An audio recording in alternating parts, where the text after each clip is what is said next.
Thank you. Good luck to everybody. Great. Okay, then I think I can start.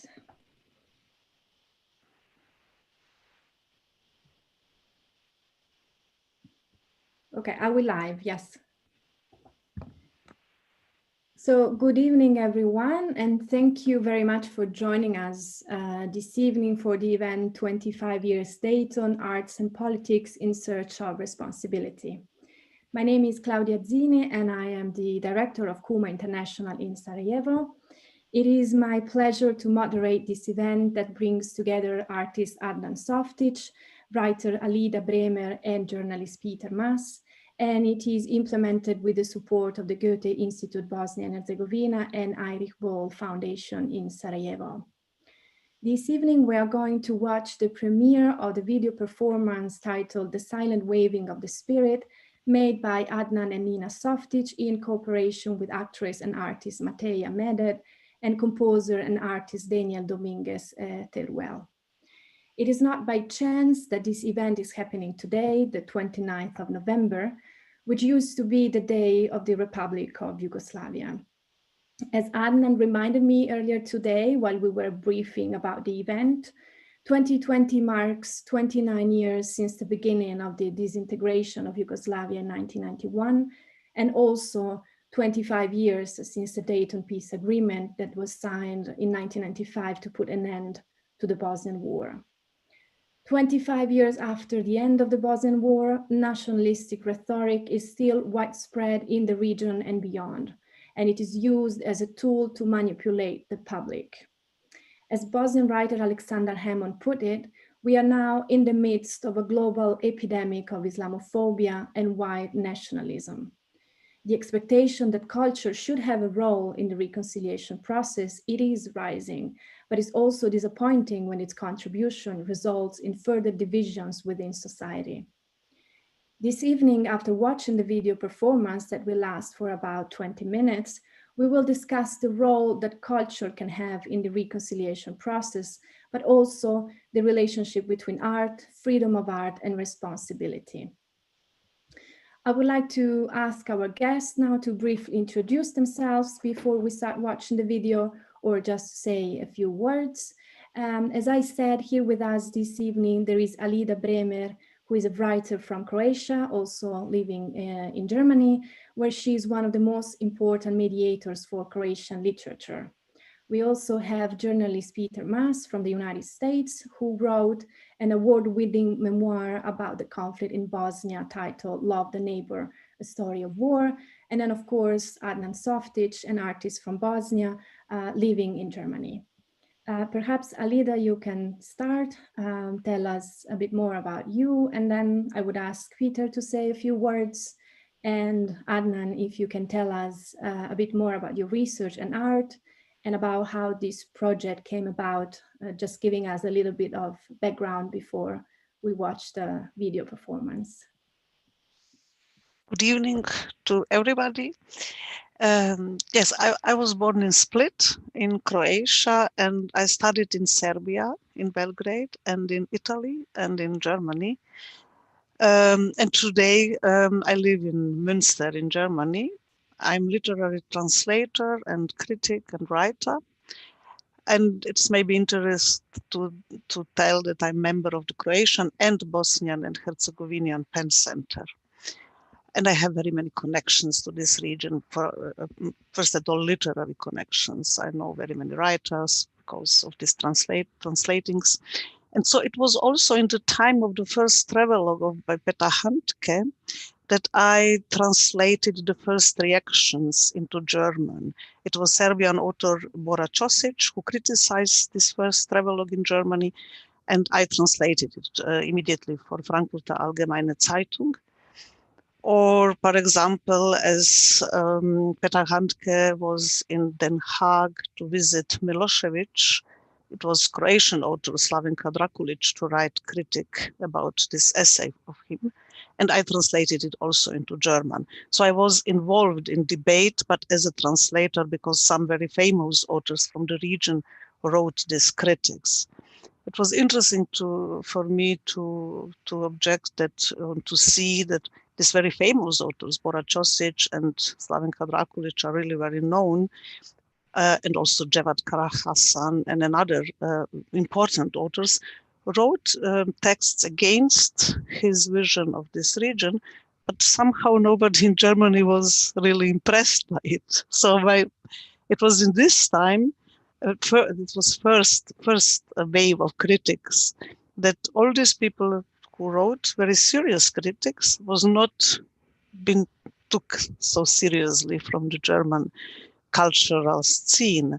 And it is important to see it till today, that is a division somehow in the cultural scenes and intellectual scenes. And I followed this debate from the beginning, and last year I wrote an essay, also critical essay. It was translated then in Swedish. So I was invited also to Stockholm to be a part of protest against Nobel Prize for Peter Handke. I met Peter Maas shortly there in this time, and it was important for me to show solidarity with Bosnian colleagues who organized this protest in Stockholm. So in somehow bin ich strongly involved now in this critical position. And yes, this debate is now not so active in Germany, but it was, and I think it's not over to speak about all these things. So my name is Peter Maas. I am, well, 30 years ago, nearly 30 years ago, I covered the war in Bosnia for the Washington Post in 1992 and 93, the first years of the war, kind of from all sides. I was in Sarajevo, and I was in Belgrade and Zagreb and throughout Bosnia. And then after I finished covering the war, when I kind of had enough of doing that, I wrote a book about a memoir called Love Thy Neighbor, A Story of War, which came out in 1996. And then I was, at that point, I was a full-time staff writer for the Washington Post, but then I shortly left the Washington Post, became a magazine writer in America, writing for the New Yorker, the New York Times Magazine, and others. Wrote a second book called Crude World. And I kind of, during this period, after my Bosnia book came out, pretty much fell out of writing about Bosnia. I visited it only once after the war when my book came out in Sarajevo, and felt that my work was done there. And I think a lot of journalists who covered the war felt that their work was done there.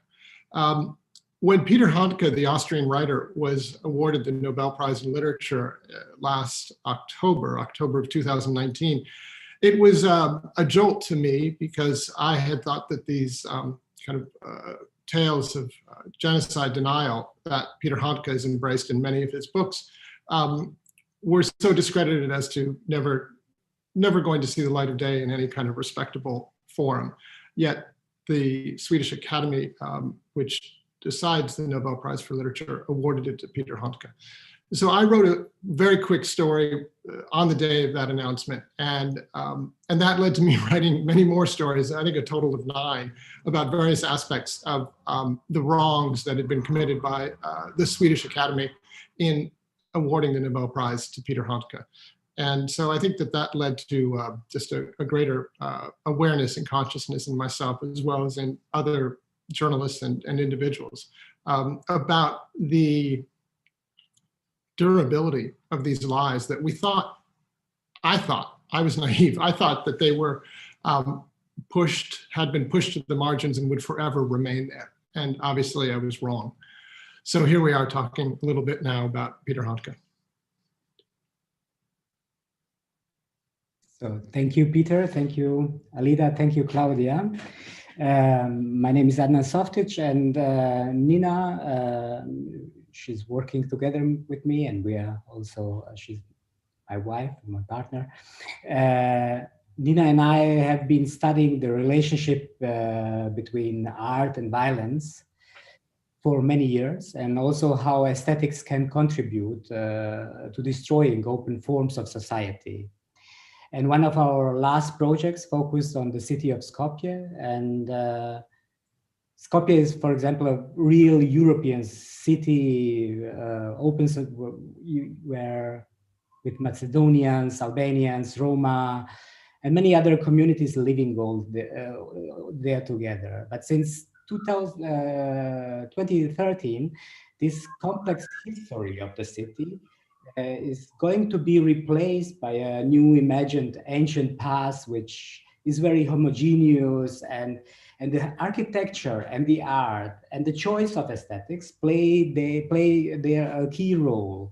And this thing, what the interesting thing is that this is not only here, I'm not only talking about Skopje, this is also a phenomenon which is spread on Balkans, but also I can see it everywhere, also in Germany or in other countries in the Europe as well. And our new chapter looks at the current destructions of the open society in Bosnia, from the inside, but also from the outside itself. So from the European perspective, and how multicultural Bosnia is going to, has been weakened through the culture. And exactly 1 year ago, Peter Handke was awarded for the Nobel Prize for Literature. And this decision, but also his very weird and strange behavior, had the result that the already divided society in Bosnia and the Balkans became even more divided. So exactly that what we don't need that happened. And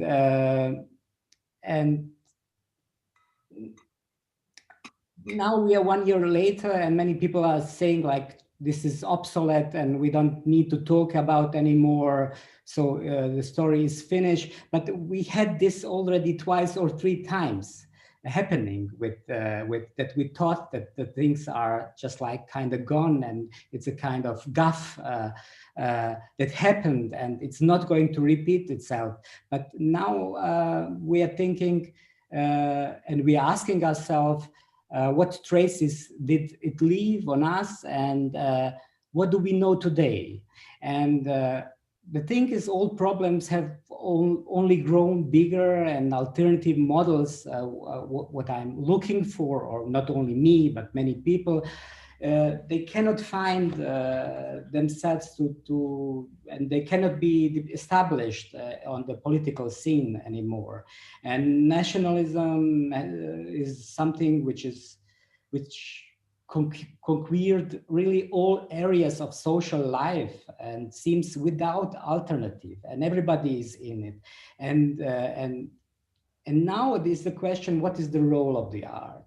And the art could be something which should be able to provide a different view of the world, and also to liberate us when we get stuck. But it can also produce exactly the opposite. And this is something I think it is necessary to talk about. It can lead to that division. And we think that it's very important to illuminate this impact of arts from both sides, from the positive side, but from the negative side as well. And it is also important to illuminate the system in which arts take place. So we have decided to take a concrete example for this. And this is this story about Peter Handke. Yeah, I would suggest that we first watch the video, and that we can continue talk with our guest after it. And Alida and Peter, I'm very happy that you had time for us today.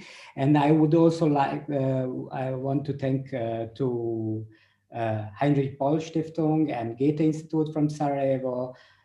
Without you, this event wouldn't be possible. And thanks, of course, for Kuma International hosting us. So we can watch the video right now, and later we come back.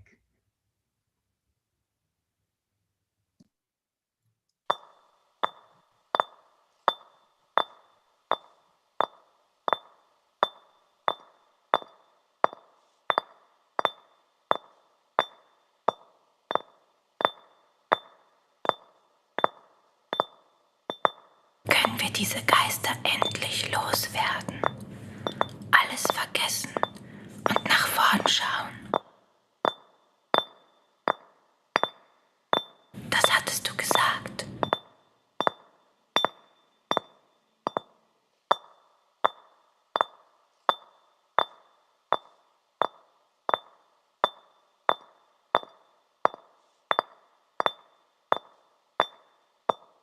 Und meine Antwort darauf war: Meinst du, diese Pilze sind gerade besonders kalziumhaltig?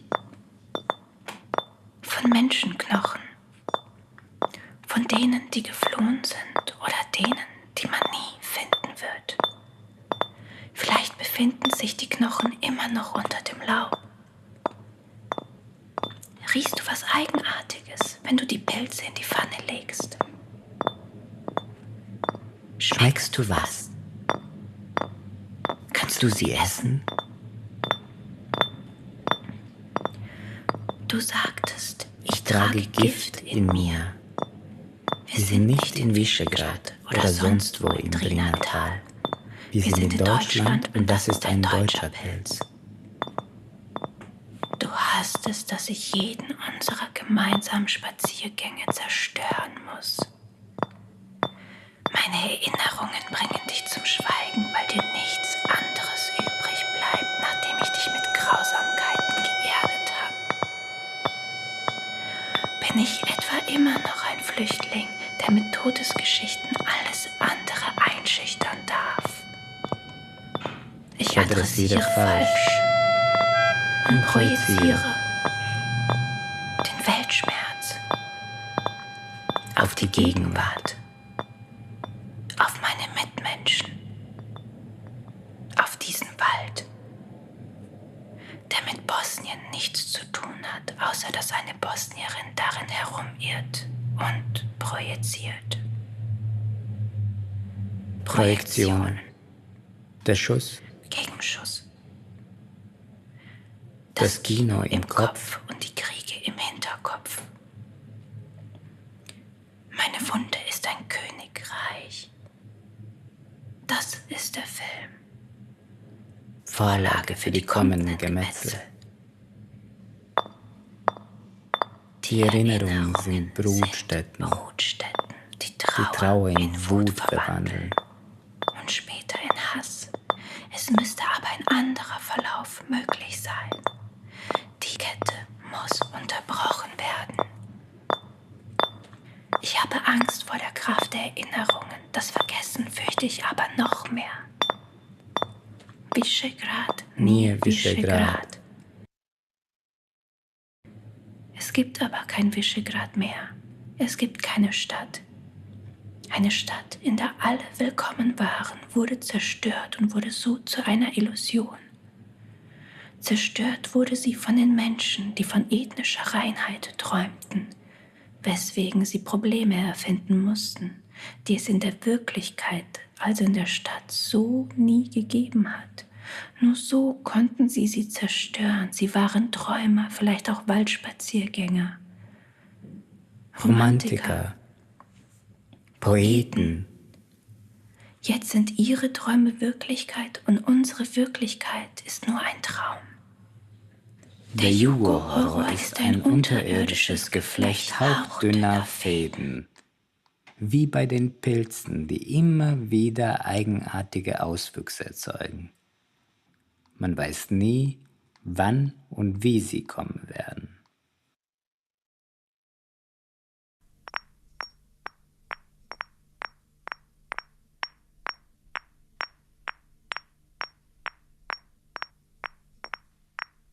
Auch Peter spaziert gern durch den Wald, sammelt Pilze, meditiert, notiert, beobachtet die Welt und spürt den Weltschmerz. Peter erinnert sich laut. Napoleon mit seinen Feldzügen gegen alle europäischen Völker sagt auf St. Helena: Ich wollte nur Europa zum Bewusstsein bringen, was für ein herrliches Gebiet das ist und dass alle Völker in Frieden leben. Und hat damit europäische Werte. Das ist ein Schmäh. Die Augen der Menschen sind ein Wert. Die Blicke, die Augen, nicht die europäischen Werte. Arschlöcher. Wenn die das anführen, dann als Erpressung und als Rechthaberei. Wo er recht hat, hat er recht. Für ihn als Pilznarren, der in den Steinpilzen die letzte Wildnis erkennt, weil sie sich nämlich als einzige Gewächse auf Erden nicht und nicht züchten, nicht und nicht zivilisieren, geschweige denn domestizieren ließen und sich so dem menschlichen Verfügungswillen entziehen.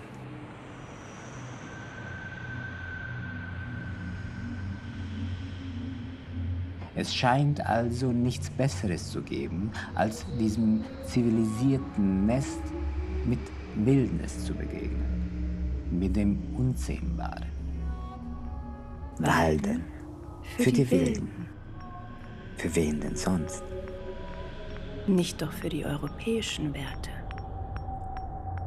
Gibt es sie also noch irgendwo, solche, die sich nicht zu domestizieren wissen, solche genialen Barbaren, die nie auf die Wertetrickkiste europäischer Kulturimperialisten reingefallen sind, die sich immer schon mit ihrer Einfachheit und Authentizität zu schützen wussten und dem eigentlichen, wirklichen Leben immer näher standen, einfach indem sie tief lebten, alles Mark des Lebens aussaugten, so hart und spartanisch, dass alles, was nicht Leben war, in die Flucht geschlagen wurde. Wo gibt es noch diesen Barbaro-Genie? Wo lebt der gute, alte, unbeirrbare, aus sich herausgetriebene? Verzweifelt fragend sucht Peter ihn. Es kann doch nicht sein, dass wir ihn gänzlich verloren haben. Peter ruft laut in den Wald. Barbaro-Genie! Und horcht, wie der Wald erwidert.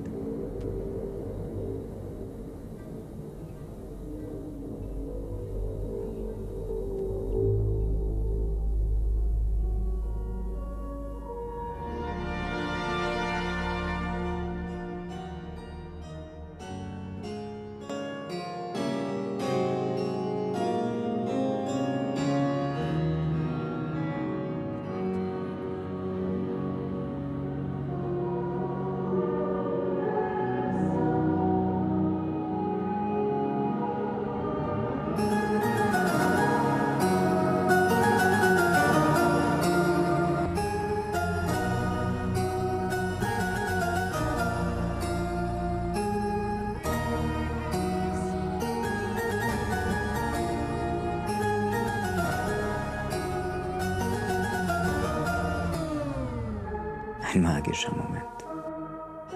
Ihn muss es geben. Und er lebt noch ganz gewiss auf dem wilden Balkan. Sonst.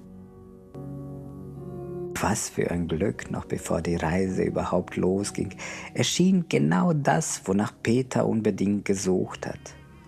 Gestützt mit etwas Macht der Vorstellungskraft.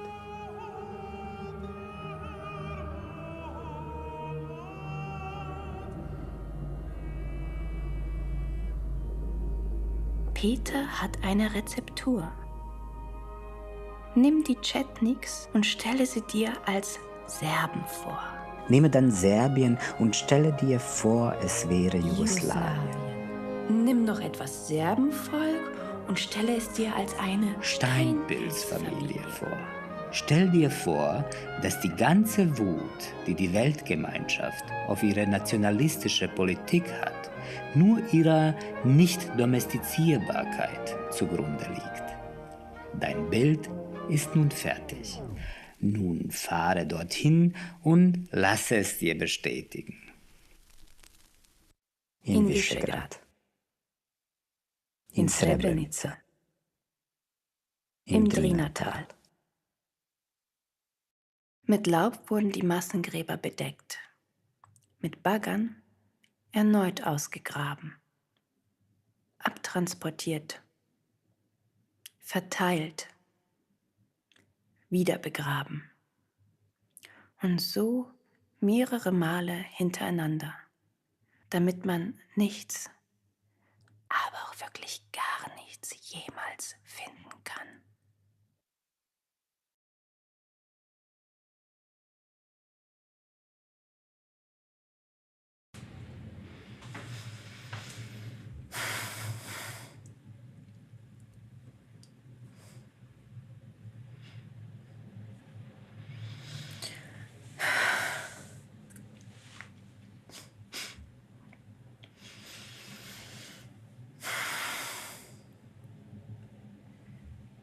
Hier sind einige Fotos von Peter Handke. Nur ein Jahr nach dem Völkermord in Srebrenica. Posierend vor dem Wort Srebrenica.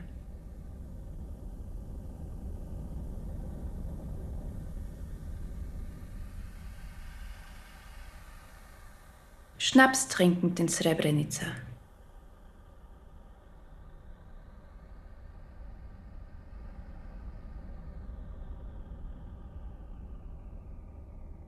Badend im Fluss Drina in Visegrad.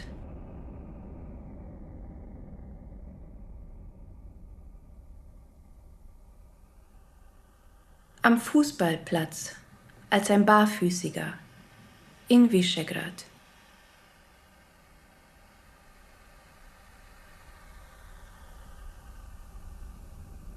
Ach, dann noch eins in Peručac.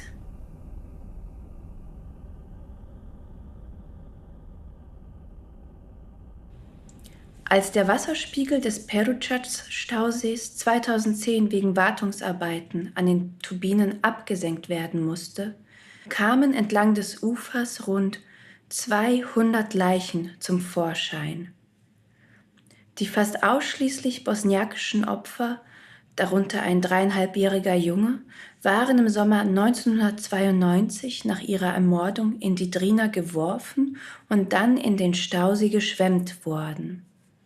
Das ist ein Bild, eins von Tausenden, die noch entdeckt, erzählt und gedacht werden wollen. Diese Off-Bilder sind spürbar und durchdringen die Gegenwart vor Ort.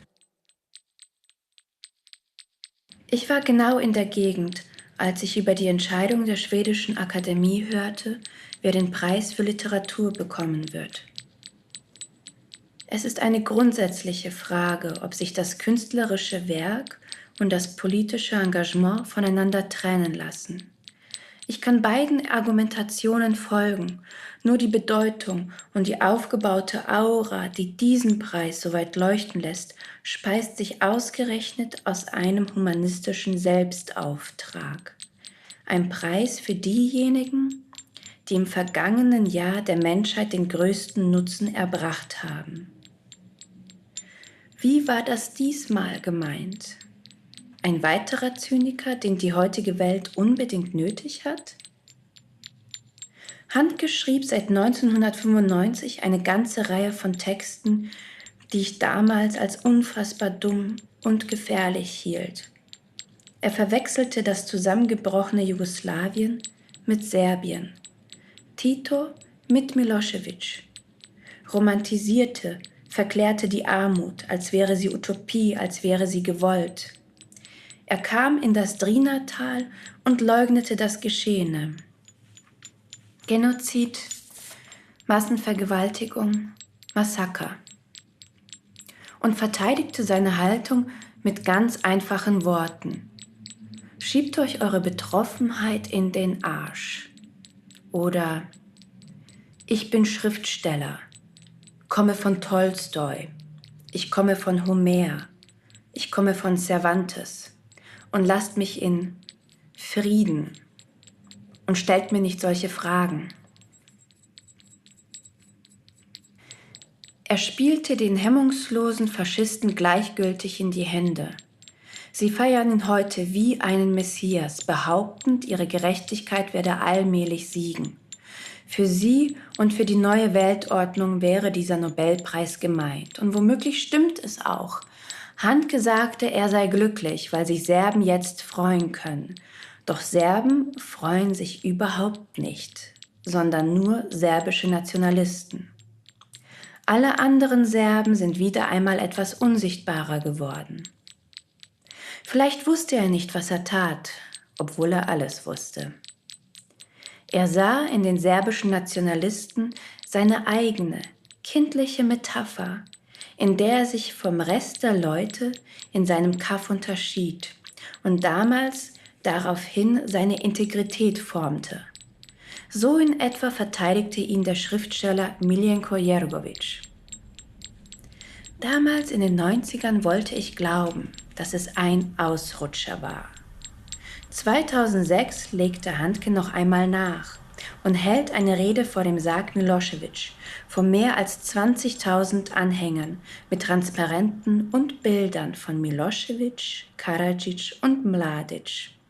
In seiner Rede auf Serbisch sagte Handke, dass die sogenannte Welt keine Welt sei und dass er die Wahrheit nicht kennt, dass er aber zuhört, schaut und fühlt. Er sei glücklich, dass er sich heute in Serbien befinde und Slobodan Milošević nahe sei. Und um alle, aber wirklich alle Missverständnisse endgültig auszuräumen, erklärte er vor wenigen Jahren, dass er nichts zu bereuen hätte. Ein seit 25 Jahren anhaltender Ausrutscher. Er verwandelte sich als Schriftsteller auf eine unvorstellbare Weise, so ähnlich wie Ezra Pound es tat. Die ursprüngliche Qualität, ein Außenseiter im Establishment zu sein, wurde ein Verhängnis für ihn. Der Schriftsteller Alexander Hemon nennt ihn The Bob Dylan of Genocide Apologists. Für mich sah es damals schon so aus, als ob er nur einen Krieg in seinem eigenen Hause geführt hatte, für den ein anderer, ein unermesslich grausamerer Krieg nur die Funktion einer Spiegelfläche übernehmen sollte. Unser Balkan taugt nun mal erprobterweise wunderbar als eine Projektionsfläche. Handke benutzt uns, um seinem selbstverliebten Westen seine eigene Hässlichkeit und Verlogenheit vorzuführen. Er konnte deswegen auf dem Balkan auch gar nichts gesehen haben, außer vielleicht seine persönliche Kränkung. Ein Exote auf der Suche nach Exoten.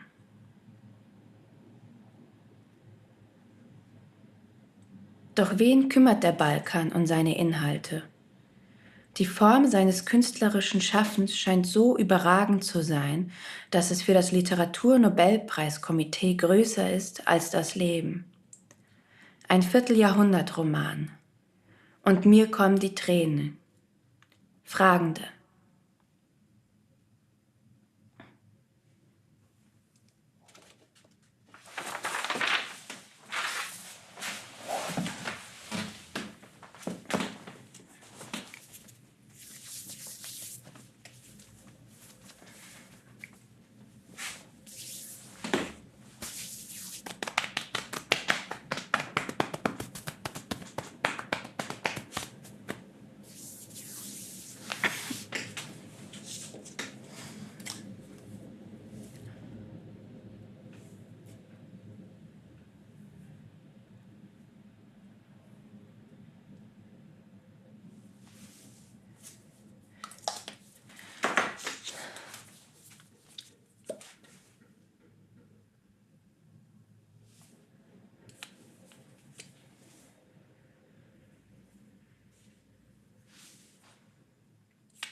Adnan, first of all, I would like to thank you and Nina for this amazing video performance. It's really stunning and very emotional, and just I have so many thoughts and so many questions.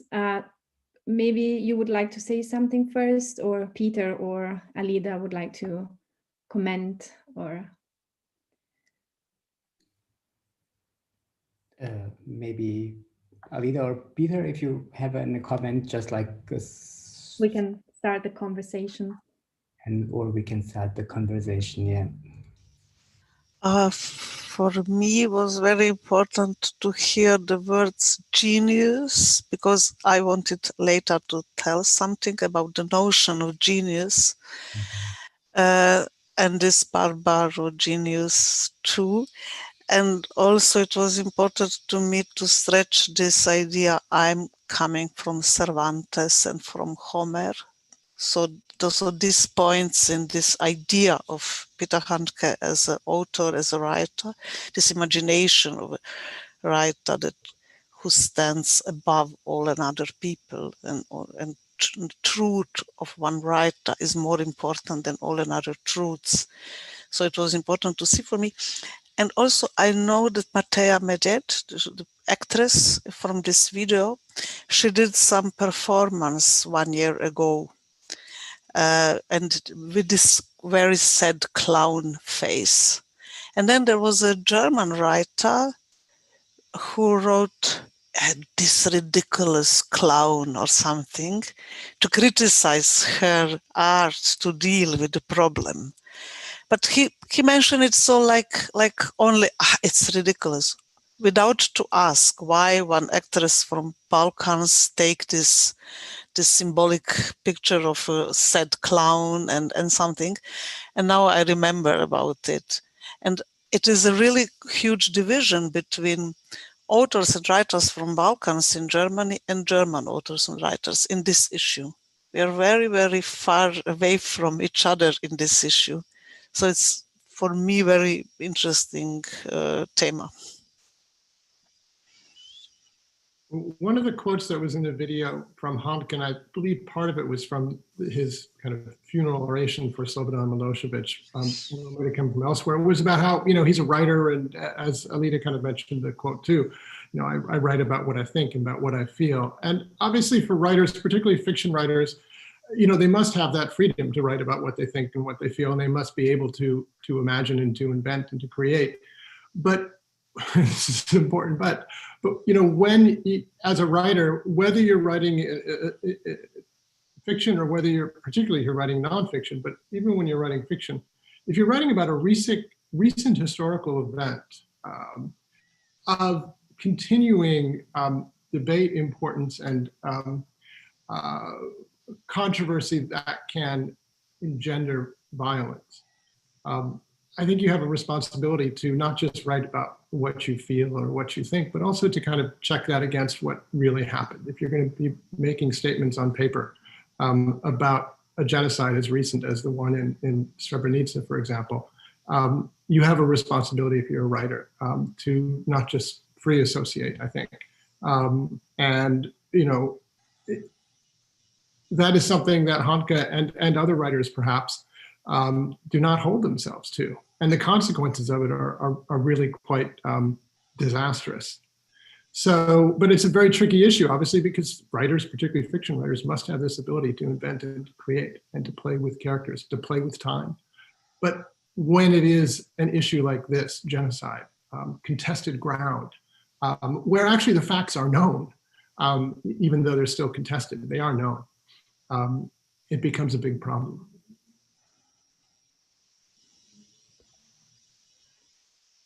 Peter, last year you were in Sweden at the press conference after Peter Handke was given the award, and you were asking him why his books did not acknowledge all the documented facts about the genocide in Srebrenica and the siege in Sarajevo, and then he basically just ignored your question, or said that your questions were your questions were like ignorant. And then he finally said to you that my people are readers and not you, meaning you as journalists. So you were talking now about the responsibility of the writers, but now I was wondering about the responsibility of the readers, right? And there is in the video, they are asking this fundamental question when they say there is a fundamental question about whether someone's art and political engagement can be regarded independently of each other. And I think this is really like the question. And even in the art world, we are struggling with this, and Adnan was struggling with this as well, he told me. So could we talk about this? I mean, do we have an answer for this question? Well, I mean, in the context of just Handke, the answer is easy and the question isn't so complicated, because with Handke, which makes it easier for us, I think, there isn't his political ideas and engagement on one side and his writing, his work, his oeuvre on the other side. They were commingled. I mean, it was in his books, it was in his plays that he announced so many of these ideas. It's not just speaking at Slobodan Milosevic's funeral that he announced these views. So I think it's an easy kind of case to answer there, that this isn't a matter of an artist on the one hand having political beliefs, on the other hand having his work. The political beliefs are intimate to his work, not all of his work. I mean, his early work, his early novels, plays, did not dabble in this and are quite remarkable. It's his later work that we're talking about. Thank you. There is a kind of paradox situation, because I think on the one hand we want freedom of art, and on the other hand we realize that not everything can be said. And this is a quite complex moment, and it has to be understood. And there are things that cannot be considered as a free speech in general. So this is this old problem with in democracy. So the denial of war crime or genocide is not an opinion, because it's trying to destroy other opinions. And it is also a part of the violence. We can call it also a second violence as well. When you are trying to deny something, what happens. And on the other hand, this is something what you said already, Peter, we cannot make the things too simple, because relativization of facts is something that occurs very often in arts, and with which alternative realities can be taught, and which can also means a place of retreat and inventing things as well. Then this is normal in the art world, in order to enable another view of the world. And this is very important tool for the art.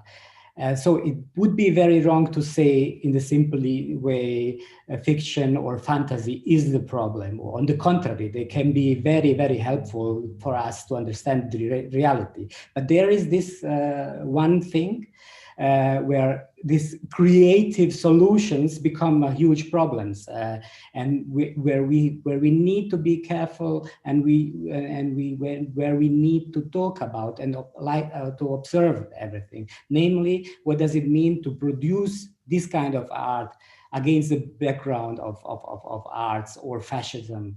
What does it mean when arts helps to produce alternative facts nowadays? That leads and then also, what does it mean for democracy, for open societies, where facts in fact are very important, because complex forms of society needs facts as orientation, as a kind of ground zero. And when we are losing the facts and the meaning of the facts, when they lose its relevance, then it's only about power of the strongest, and then you can imagine what is going to happen with minorities, and this is something I think we should talk about, this effect that arts make on the society. And that means for me, we cannot separate form from anything else, not even from the issue, from the topic, but also as well from the system itself.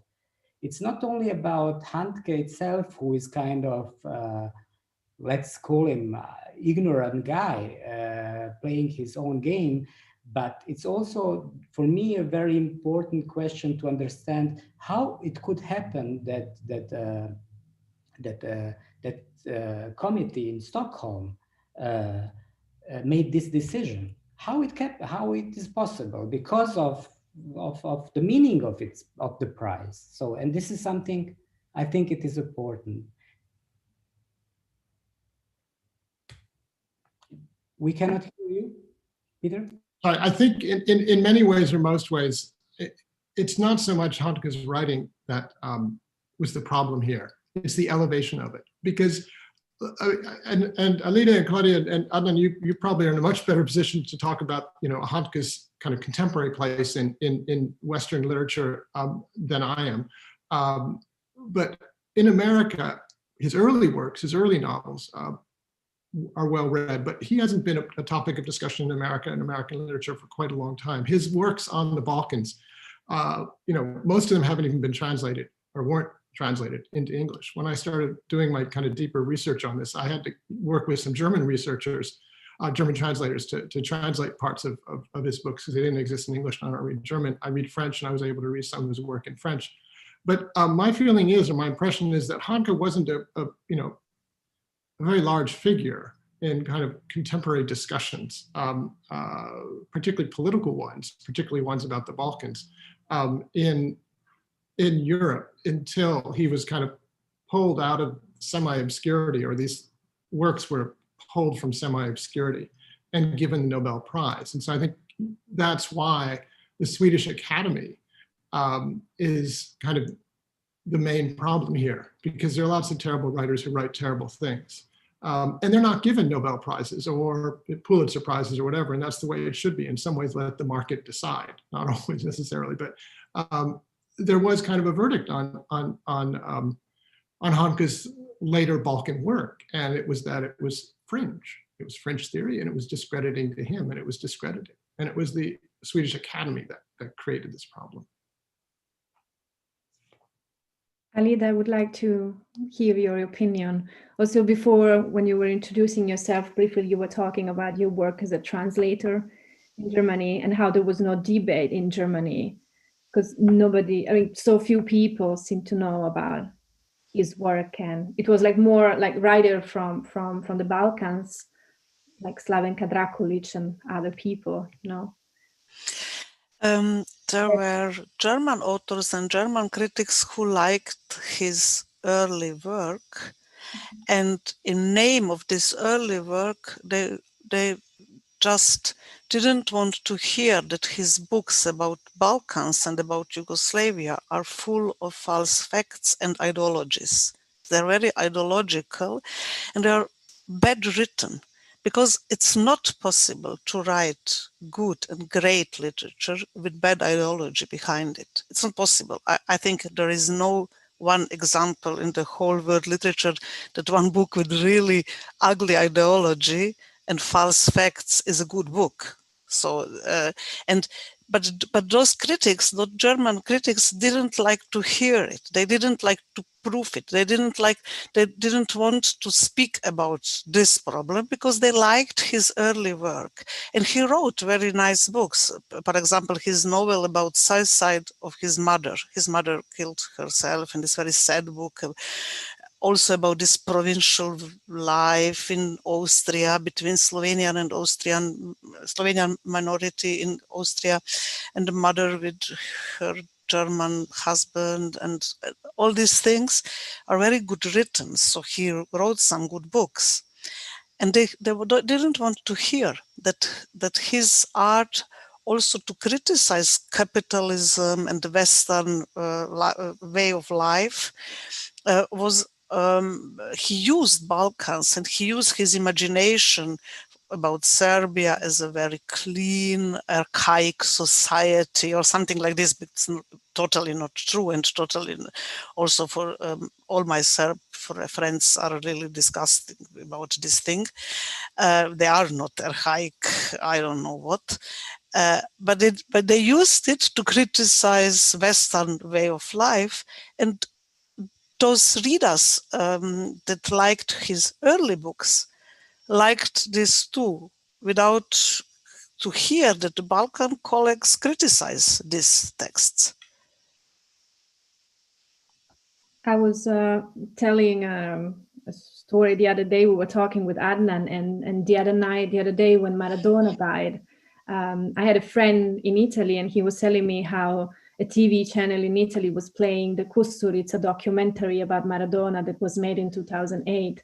And then I remembered before me moving to Bosnia and learning the history, contemporary history about the region, that I used to also like enjoy Kusturica's movies, and I'm sure, like I would say, the majority of the audience in Italy who the other night was watching the documentary about Maradona made by Kusturica wasn't really thinking about Kusturica's political engagement. They were probably just enjoying the documentary, and absolutely they didn't want to hear anything else about, you know, the filmmakers' political views, or and this is also something I think it is said in the video performance at some point when the two characters are walking in the forest, and then at some point they say something about, you know, the role of the refugee who is always like talking about stories of atrocities, but nobody wants to hear that.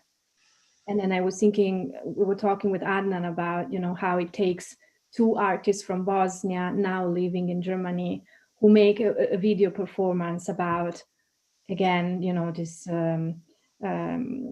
atrocities that were committed in the region, and how there is no justice whatsoever. And you know, there is always, you know, there has to be somebody from here, from the Balkans, trying to talk to a Western audience, hoping that the Western audience will accept the stories and not be upset, or you know, for the West to say, you know, we don't want to hear those stories. We just want to enjoy literature and movies and works of art that don't remind us, you know, those horrible stories from the wild Balkans. And there are some strange things about it, because everything is mixed. So categories are mixed, because Adnan told, is there freedom of speech? Of course there is. So Peter Handke can tell everything on the world, but if it is false, we can tell it that is false. And then suddenly we wrote it and we told it last year, for example, in journals and in TV, and from all sides we heard that we like to make something like censorship about Peter Handke. No, he wrote his things, and these things are stupid and false about Balkans, so we can tell it, and we can also prove it. We can also, because that is really proof that was genocide. It was like it's not like we tell stories and he's telling stories. So, but we have facts and he not. And then suddenly there are critics that tell, but he has a freedom of speech. But there are different categories. He has freedom of speech, of course, and we too. And then we like to see between these freedoms of speech what is truth. Because he's not speaking about some myths or some fantasies. He's speaking about historical events, and we have to prove it. And it is simple, but it will be like that is literature and it is arts, and we don't have to prove facts if we are speaking about arts. I don't understand why. So there are different categories about we are speaking here. I mean, I think in some ways it's okay for Handke to you know, present a false version of history. I would not stop him from doing that. It's discrediting for him or for anybody to do that. Discrediting in whose eyes is another question, obviously. I mean, my real problem is, and his work, his later work did not get a lot of circulation or have an impact precisely because it was A, historically false, and B, as you mentioned, it was not of the same quality in literary terms as his earlier work. It was really shoddy. My problem is with the Swedish Academy, or with, and Adnan, this is what you talked about systems, is with the Swedish Academy and more broadly, the publishing institutions that decide which books are published, how much attention they will get, and what prizes they will get.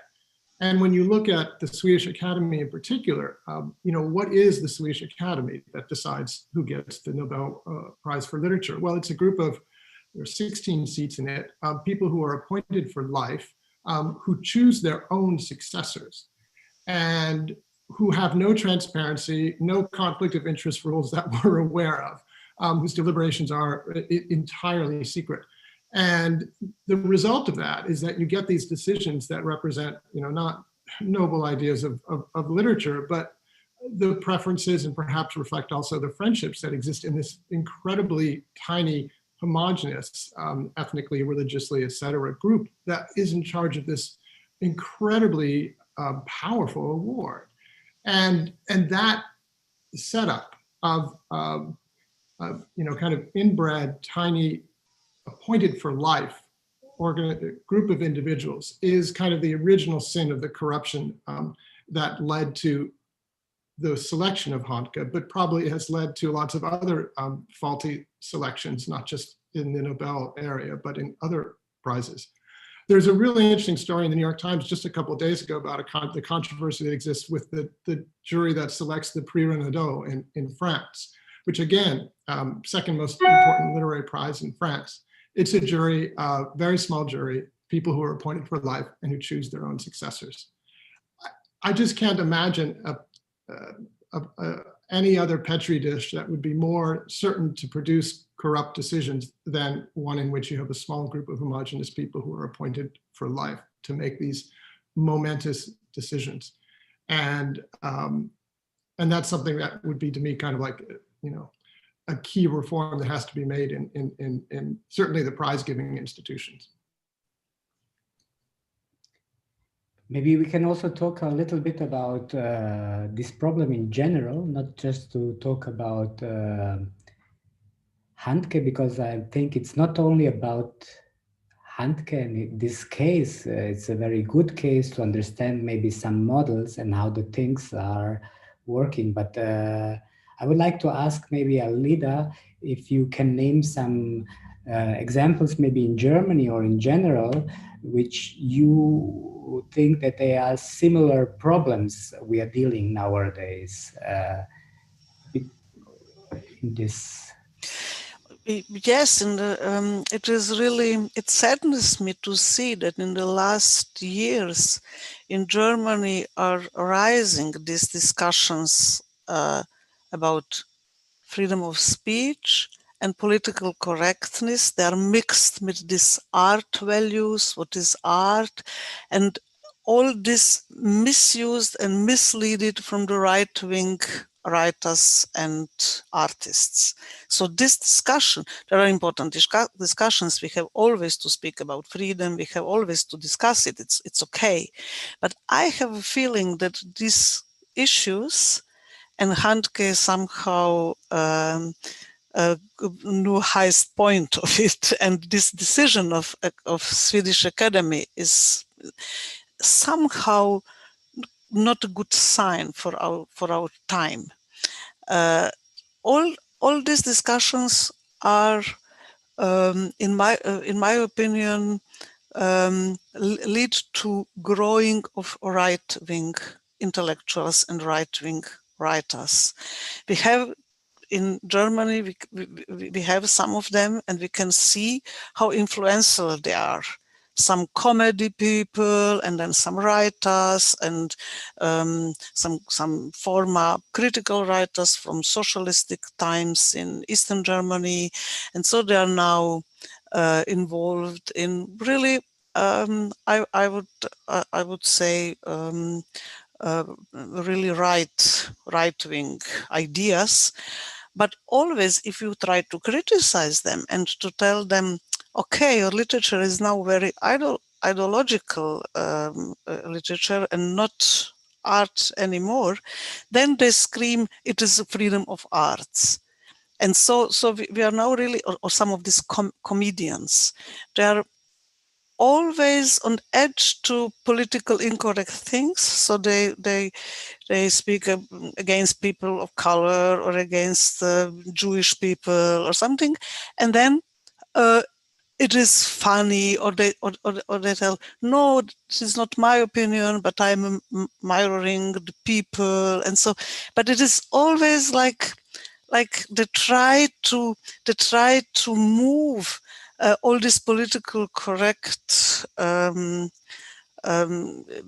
things that they are really necessary in a society. You cannot tell some things as arts. They are very difficult for the people who hear it about them.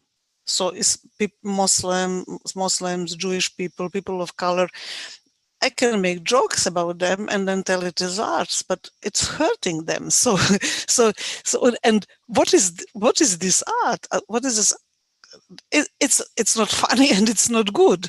So, and if you are telling it's not funny and it's not good, but you are trying to forbid that.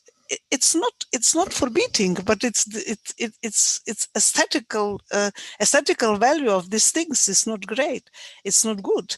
And so this ethical and aesthetical things, we have to discuss about it, I think.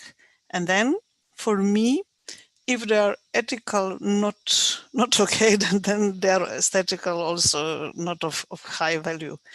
And these people have to hear it. They don't like to hear it, but it is not of great aesthetical value. Yeah, they feel very offended. Yes. For me, it's very interesting. There is some there's something I was thinking also about, which can be interesting in this discussion. This is the difference between projection and observing. And we have a big problem on Balkans that we are a large projection space.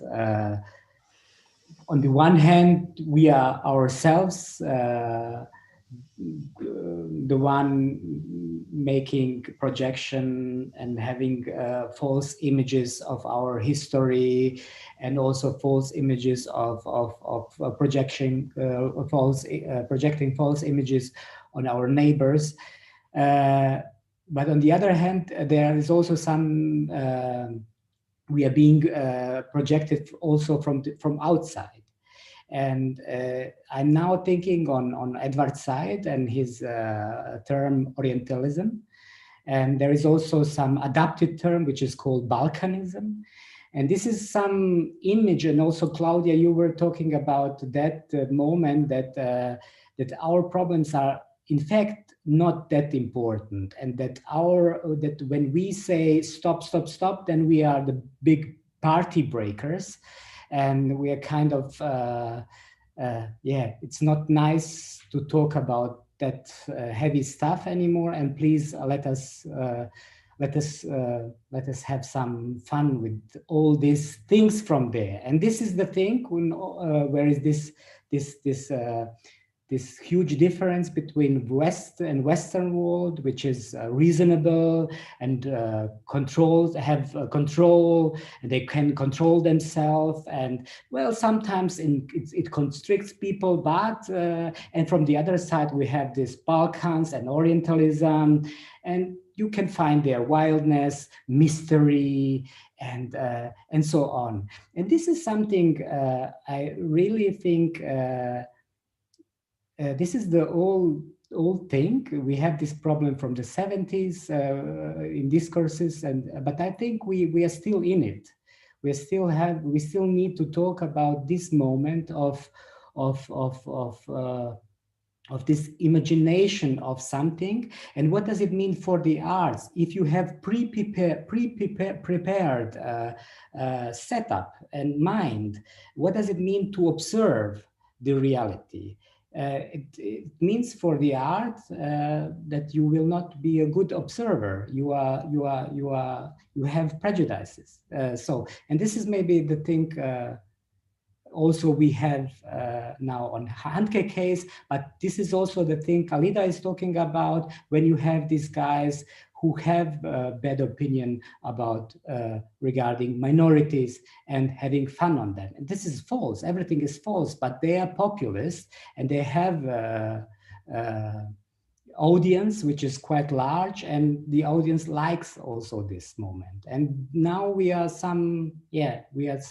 time is very edgy. Well, one thing that you mentioned there that kind of is one of the little bits of hope that I find coming out of this Handke affair. When you talk about, who tells the stories, who gets to tell the stories, who has traditionally told the stories of, Bosnia or the Middle East or whatever. And, traditionally in the West, it has been Westerners themselves, often people who don't even speak the language of the country that they're writing about. And I fall into that category. I don't speak Bosnian. I didn't speak Bosnian when I covered the war in Bosnia. I speak some Russian, and that obviously helped me understand some words and things like that. And I lived in that part of the world for a while. But anyways, there is that problem. And one of the bits of hope that I find in terms of the Orientalism problem is that one of the tragic consequences, obviously, of the Bosnia War is that it created a broad diaspora of Bosnians and their families who went to different countries, to Germany, to America, etc.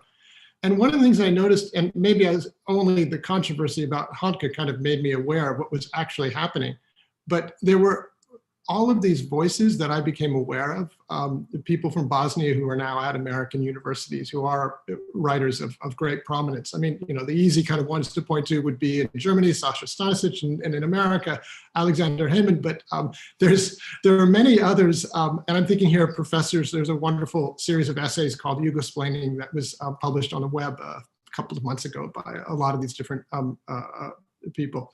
And I think there you have these people who have grown up in America, have grown up in Germany or whatever, and so they speak in the language, and I mean that not just in a technical sense, but also in a cultural sense of the audiences that are consuming what they write, and they're extremely effective and have now kind of the tools that writers like me have always had, and that is something that I don't know, gives me hope.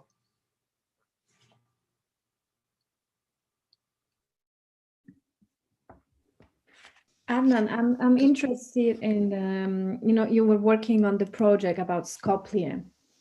And then as an artist coming from Bosnia, you've been living in Germany for a very long time. So regarding the Skopje project, for example, I assuming you show that to like a wider audience in Germany. I'm interested about reception. How did the German public react to that work, for example?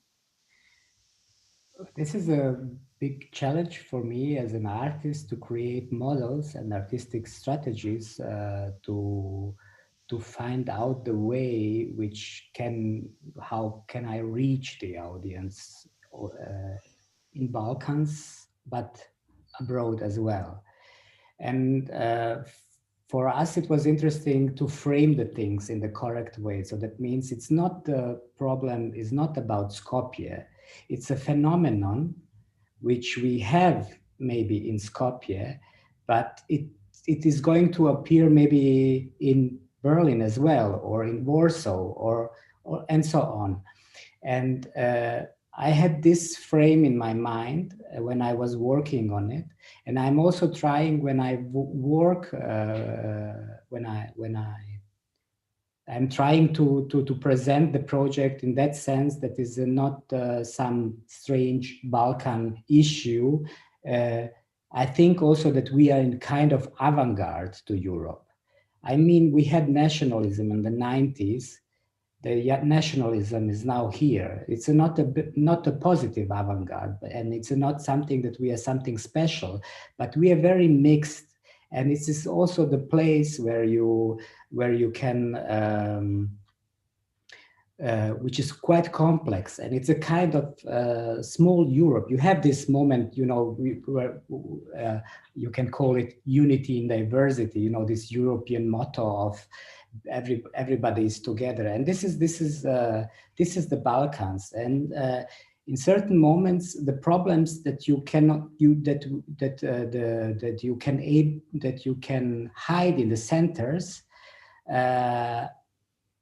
are showing themselves on Balkans.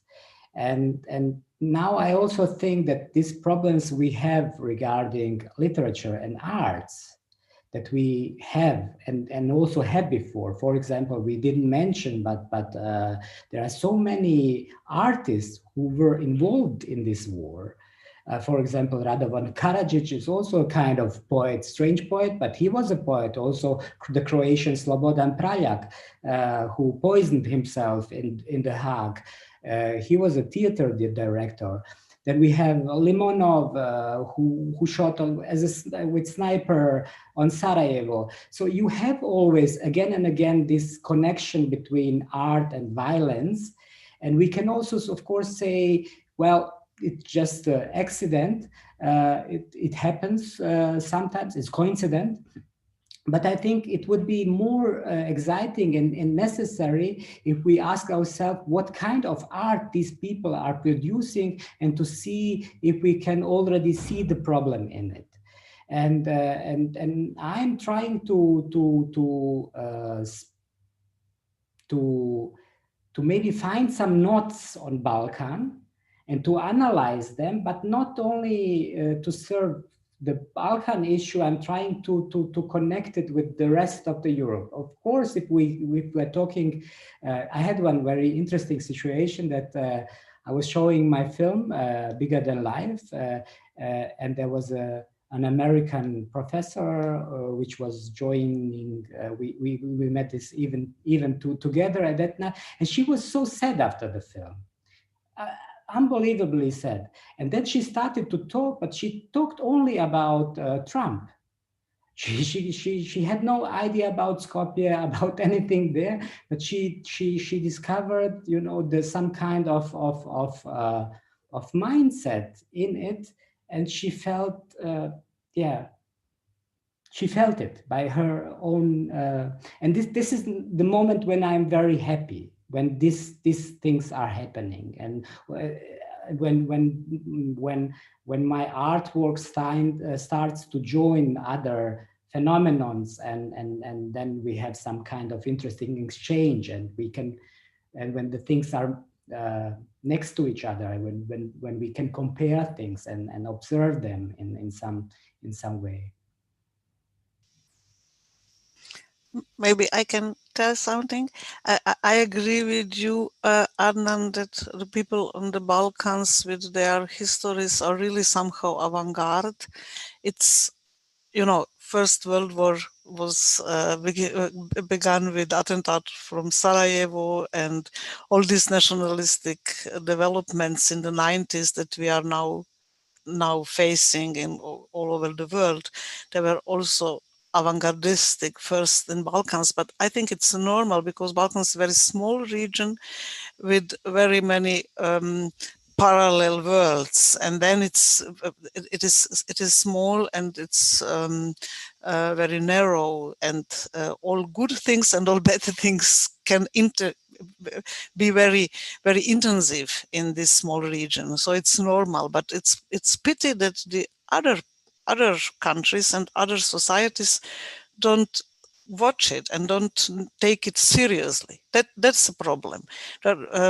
Balkan is not exotic, but it's only maybe faster in some things because of this narrow space where all these phenomena and cultures and are so near. But it's pity that that is not been taken seriously from another people.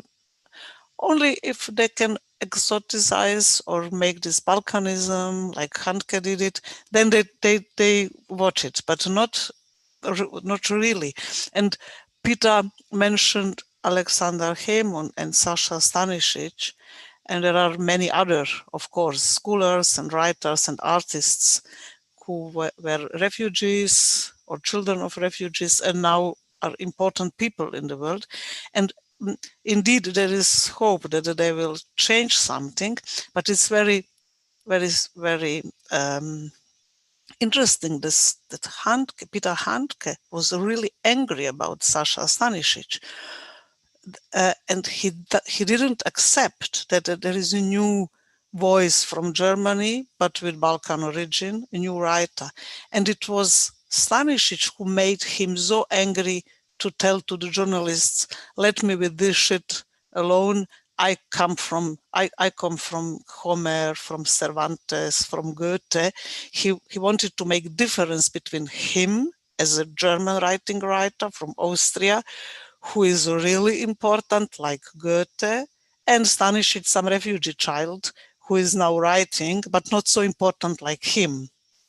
It is, of course, bullshit. I have to tell it because Stanisic is a really great writer now and modern and new voice in the German literature.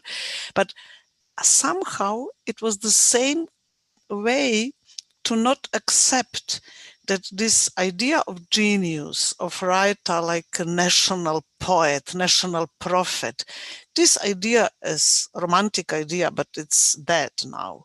Because everybody is writing. Women are writing and migrants are writing and they mix languages and now everybody is writing.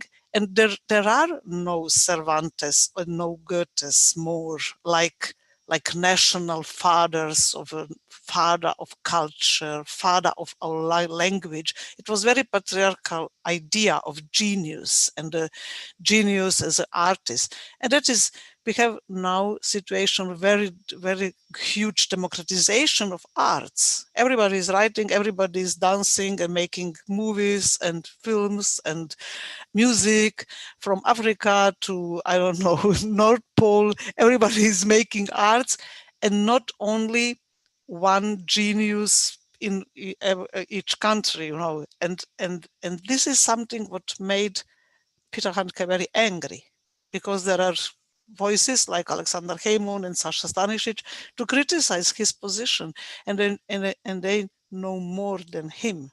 They have more knowledge as him because they are bilingual or trilingual, and yes, they come from another background, and this situation now make very many people angry, because it's also fear of all these voices all around now, and some positions are not so stable more because of these very many voices. Yeah, there is no voice of the nation anymore. That this model cannot exist anymore, and this is maybe something we are. It needs to be changed, and everybody has to accept it. And there is also the interesting thing regarding Sasha Stanisic, because he was writing also a novel about Germany and Eastern. So and they were critics in Germany. They were kind of telling to him that he should write about Balkans and leave Germany alone. And this is this interesting prejudice and also the problem who is allowed to talk about the reality and who is allowed to say what is the world. And this is changing, I think. I mean, it raises the interesting question of like, well, do we want this old order? Were there benefits of the old order of having national poets and national writers who kind of represented the nation or not? I mean, the Serbian example with the role of the Serbian Academy of Arts and the memorandum that it kind of famously wrote in the 1980s can show kind of where that can lead. But this democratization that Alida, you mentioned, is really useful. You know, here in America, there was a controversy, there was a little debate. Some of you may be familiar with it. A group of writers wrote a letter that was published by Harper's Magazine, which is a couple of months ago. And they were fairly prominent, mostly from the establishment writers as well as professors, who complained about kind of censorship coming from the left and political correctness, making it difficult to express ideas that were important in the public sphere. And this letter, Harper's letter, became very controversial. There was a lot of debate, at least in kind of these literary political circles in America. And I don't know quite where it all has ended up. People aren't talking about it so much anymore, but to its critics, the Harper's letter from generally white, generally male, generally not young writers kind of represented, the old guard that was offended that it no longer could write and publish as it pleased without the criticism that it was now getting from new voices. I found that debate, really healthy, and I was glad that I was fine with that letter being published by those writers and professors, but I was particularly glad with the pushback that it got, because it did show that there are new voices and new pressures, and I don't think that they amount to censorship. I think they amount to an expansion of what we all can now hear from voices that we never heard from before. And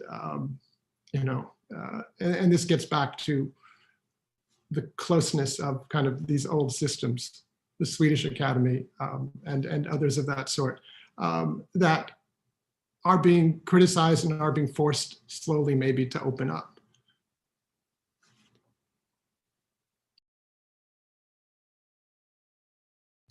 Yeah, there is a question about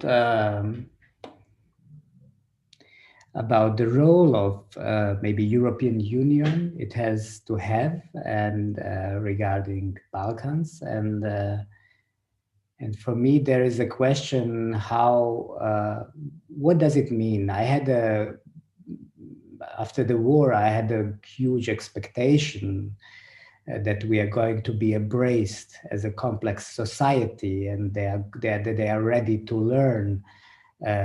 Or that we are together, both sides, ready to learn and to make a huge community, which is called maybe Europe. And again and again, I'm realizing that there is some kind of big problem that this old perspective is not ready to open itself and to be ready to learn from some other, maybe who is weaker than the main position, than the center position. What do you think about that moment? Or maybe Alida or Alida, go ahead. I just spoke. Well, for me, we discussed it, Adnan. It is really disappointed from Europe and from the world, the way how they accept that Dayton Agreement, because now we are also 25 years after Dayton, the Dayton Agreement that was necessary in one moment to make freedom is accepted as something instead of political solution. So something was made with military power was on the end accepted instead of political solution, and that is terrible, of course. And nobody in this Europe, also from our colleagues, artists and writers and intellectuals, is discussing about it, is sad about it, because that was something that I would accept. It was my hope that German intellectuals, for example, they have very huge experience with their own history, and they are really sensible about these issues. So I would accept from them to discuss it and to tell, no, it's not possible to accept idea of ethnical clean parts of country, and then to stabilize it as a political solution. That what we have now in Bosnia. It is on the end a result of all these things. So I would accept that no, we don't accept it. It is middle in Europe, and if we want to be somehow one day normal, all of us, we cannot accept such things. We have no instant solutions, of course, but we have to discuss and to but nothing happened. Nothing, really nothing. It's nobody's interested in it. So I'm very disappointed. If we can to learn from each other, no. Nobody learned from each other. We see now developments in the world. They are very similar to our problems with nationalism 30 years ago or 70 years ago in Europe. And it's really, really important for us to understand now that we, all of us, had illusions about arts and about writing, about books, about reading. We had illusions that it could be that arts and literature are the way to make better societies. But now, after my professional life, 40 years to deal with literature, I have to tell no, no, I don't accept that literature can be help to better society. No, we have now we have really to search for new forms, for new voices, for new speeches. But literary and art speech are not those languages in which we can change something to be better. I really don't believe that literature can. Shakespeare, maybe he was one of the greatest. He showed everything, but nobody today reads really only Shakespeare. He showed power and diverse voices within power constructions, and so. But you cannot learn from artists and from writers. Peter mentioned this Harper letter. It was a copy of it in Germany then, after that. And the people who made it, they're really from right-wing side. They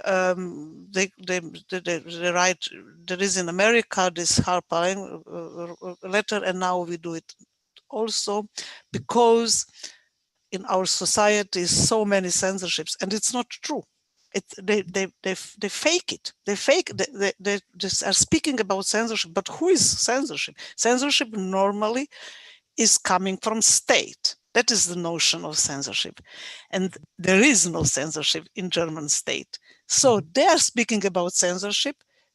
They mean they are colleagues from left or from not left, but from democratical positions who are not agreed with them. And then they tell that it's censorship. But it is this notion is fake, because censorship is possible only if it is from state. And there is no. And so there are tricks that the right-wing intellectuals are doing all the time. And other democratical intellectuals are the whole time in the position to answer which is not good. They are not playing the main role in the moment. And that is really disappointed too. But the first disappointment for me is on the example of Balkans, the possibility that everybody accepted all of these terrible things, including Bosnia and Herzegovina as divided in some ethnical reservoirs, and nobody is talking about it. So what we await from these people?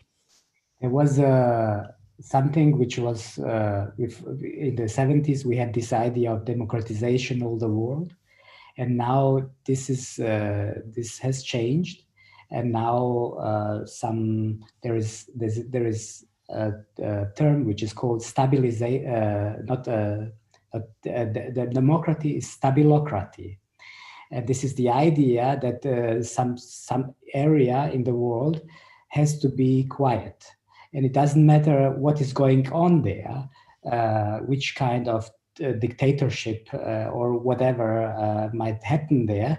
It's just like they should be quiet. And we have this in Egypt, we have this, and so on. So many countries in the world where we are easily accepting this moment, this changing of our basic ideas.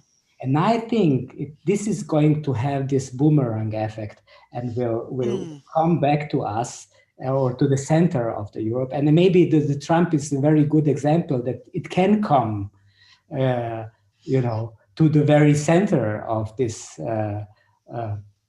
Western world, which made this idea of democracy so interesting for everybody.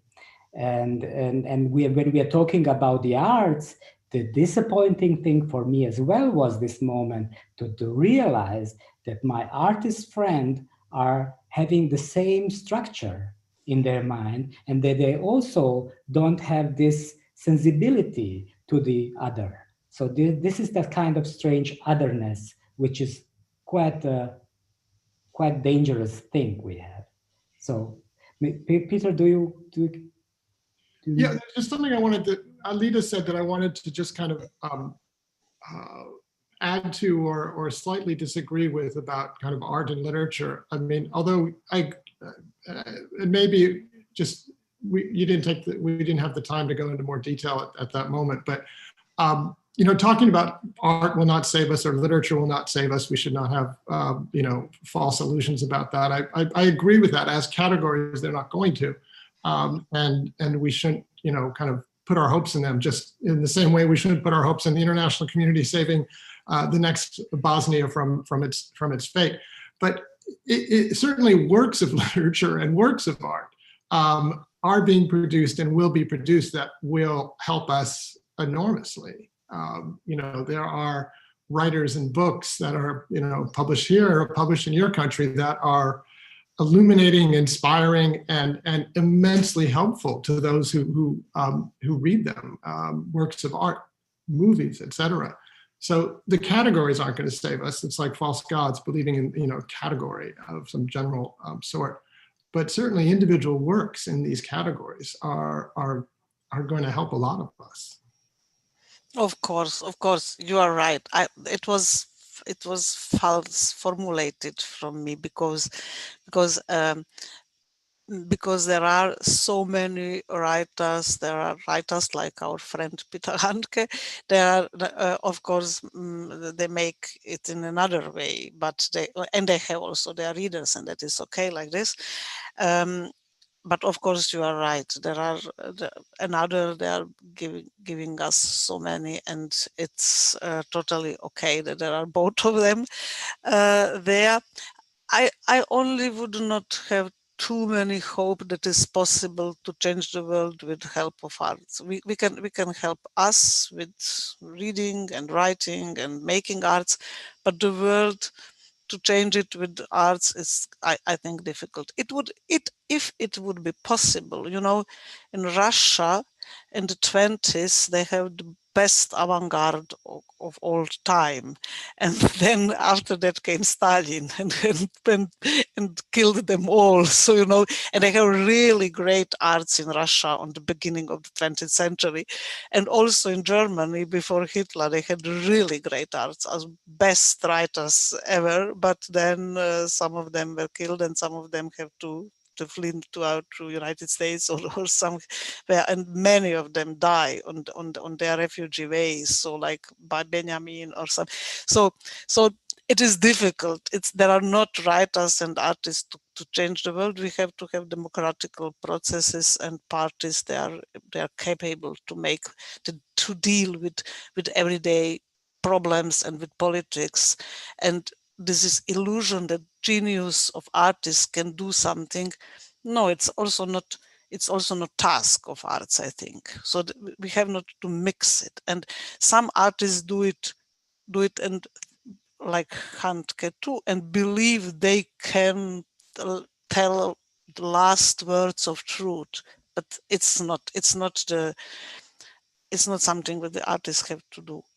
So I really think that we have to to engage, the citizens have to engage much more in politics and much more be aware about what is politics, what is economy, about principles of politics and economy, to learn more about it in schools and everything, and not to hope that some artists can change the world. They cannot. But you are right, arts is very important, of course. When we are working, when we are doing some art, then somehow, I behave as I could do that. And at the same time, I know that I can do that. And for this crazy situation, we need kind of humor, to have so you're trying as an artist to understand the problems. I mean, the art is great. Medium to spend time with problems, and to in terms to understand the complexity of the nature and the reality, and maybe also to build some bridges to something which is not really bearable in normality, to find out some sensibilities. This is the thing. I still think we can do the right thing. But I agree completely with you. This idea of genius has to be, we have to forget it. Otherwise, it's, those guys are really, yeah, they're making problems. They're building problems. Are there any other questions or use, Claudia, maybe, do you have any comment? No, I was just listening, and when Alida was talking about how the arts and literature cannot change the world, or they are just illusions, I felt like my heart breaking, of course, because what we're trying to do here in Sarajevo with Kuma is, we work with artists and we give them space, of course, to express themselves and to tell the stories, and we work with very with the engaged artists, and I was so again impressed by Adnan's video that we watched tonight. So I was also then relieved when Peter said, of course, we need art in the world, and I don't think nobody of us think that we can change the world. I mean, if people like society all together can change the world, but work like the one that we saw tonight made by Adnan and Nina really can inspire people, first of all, and also you're still tackling like issues that are very difficult and painful and heavy, and maybe the medium of the art can help somehow, to ease that pain, also that it still revolves around those themes. So my question for you, Adnan, would be if you can tell us, do you have any plans of like developing that subject? I know you are working on Visegrad. I don't know if there you can share that with us, or if you because tonight was a premiere of the video performance. So I don't know if you are already scheduling any other screening in Germany maybe, or somewhere else, just to tell us in which direction. Not yet, because we were yesterday finished with the video. So next week we are starting to think about the future of everything. I mean, this is what I really like in my job is that everything is allowed. So you can mix the things in the way you want. You can build the categories. You can discover things, create, but you have to be you have to find the right way how to do it. And for me, this video is just a part of some, or maybe let's call it a fragment of big journey. We are now already on that journey, and we are trying to find out this difficult moment when art becomes a violence. And I think it is necessary to talk about it because we want to protect it, because we want to keep the freedom of the arts. It is important to see the border of it, to see its limits when it starts to become a destructive thing. And I think in general today it's a very important to talk about the nature of the language. It's not just to write things. It's important to talk about the language as itself, to talk about the media as itself, to talk about the system where it's happening. So we need this moment of we need some kind of corrective or some mirroring space, which allows us to understand that that media is just a part of reality, but it is not the reality itself. And we have problem with narcissism today. We have this problem with imagination or wrong images, which prejudices. And we are trying to find the artistic methods to talk about that, just to make the things visible. And we are hoping in that moment when we start to enlighten the things, that this is something where I'm very trustful in the human nature. When we are understanding the things, then we are correcting ourselves just automatically. And I understand my work, or we understand our work, as a kind of, just like having putting some lights on some dark spots, and trying to discover what is happening somewhere where is nobody looking at. And to your question, yes, we are going on, and yeah, I'm happy. But I cannot say now anything when it's going to happen, anything. So just like we're working on this issue, and yeah. Great to hear. Yeah. Okay, I think we have 15 more minutes. I don't know, is there a way to get questions from the audience? I don't know. Shall we check under the... Is there any... on the YouTube page, perhaps? Page, yeah. I will check my channels. Yep.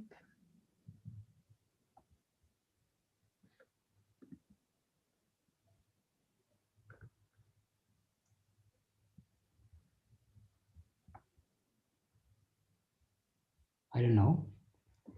I have no questions here. Okay, then unless Alida or Peter, you want to add something for the end, or? Yes, I wanted to tell that maybe I was misunderstood. I'm a writer myself too, but I'm really strong against this illusion that the artist, because of his position as an artist, is always right. And this illusion was my illusion for years. So I know that it's very, very popular in the Western culture to have this idea that the artist or writer is something, wow, so really great. But we know not Limonov, who shot on Sarajevo, but also D'Annunzio, who took Rijeka and made, he was the proto-fascist and made poetry of fascism. So D'Annunzio, who has also his readers, and they love him till today, but there are also very many right-wing authors now to tell we need new D'Annunzio to be a leader of our new, I don't know what film movements. So, it is dangerous to believe that the artist is free of responsibility, and that because of being artist, he or she stays upon another people. And that is something what Peter Handke did also. He believes that his position is, and his readers too, and it's not 100 years ago like D'Annunzio, but 1 year ago that Swedish Academy gave him a prize, and very many people were very happy about it. And they didn't want to hear arguments against it. So I'm really against this illusion. And I know that it's totally difficult to speak about it. I was in a festival in Kosovo, and the main issue was Republic of Poets. And we were 20 poets and writers there, and we were very happy about this name, Republic of Poets. But then I had a discussion, and I told D'Annunzio called his product in Fiume, his proto-fascist first proto-fascist state in Fiume. He named it Republic of Poets, but it was fascistic construction, you know. With also he wrote constitution, and in this constitution there were totally racistic and I don't know machistic things, but also about we will have totally freedom. And it was first constitution with totally freedom of speech. It was 100 years ago. But in the same time, with freedom of speech, it was also freedom to, to be Italian is, of course, better than to be Slavic. And you know, some racistic things. And he was loved. His public loved him. So I'm really now, after I told it, 40 years to be dealing with literature and to be really great reader. I read very many books in my life. Now I'm in some state of disillusion. To be artist is not automatically to be good guy. So it was important for me to tell it. No, that's so good. That is so important. I totally agree with you. And I mean, this is this moment when you also started to talk about the genius and the problem of the genius and this idea of genius. And also, we have in this absolutistic mindset of the artist mindset, and which is absolutely great, and everything is great, and this bubble is becoming bigger and bigger, and this is fascism, in fact. If you scale it and make it bigger, then you have some absolutistic system. And I think we have, and it is interesting that we nowadays have this wish, and people are looking for heroes, for the new heroes, because they are somehow afraid of this democratization, or because maybe they are afraid of the complexity of the society and of the world. And they're afraid that is everything going, if we have no one leadership, then everything is going to collapse. And this is the moment I'm afraid of it. And of course, it is very bad to experience that there are so many artists and writers and so on who are like supporting this moment. And in fact, this is some big struggle we are now. And I think this is something we have to talk about in future as well.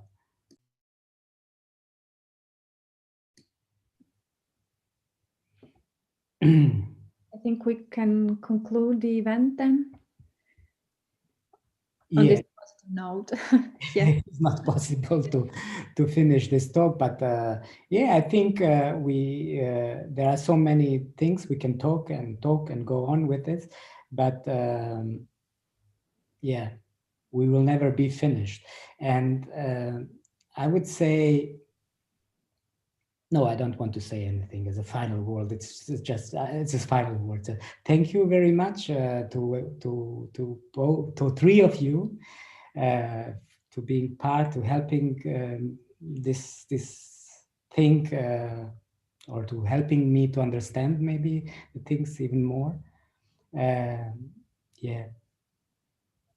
Thank you, Adnan and Nina, also for the amazing work that you did. And thank you, Alida, and thank you, Peter. It was a pleasure to meet you. Hopefully, we'll meet in person all together soon.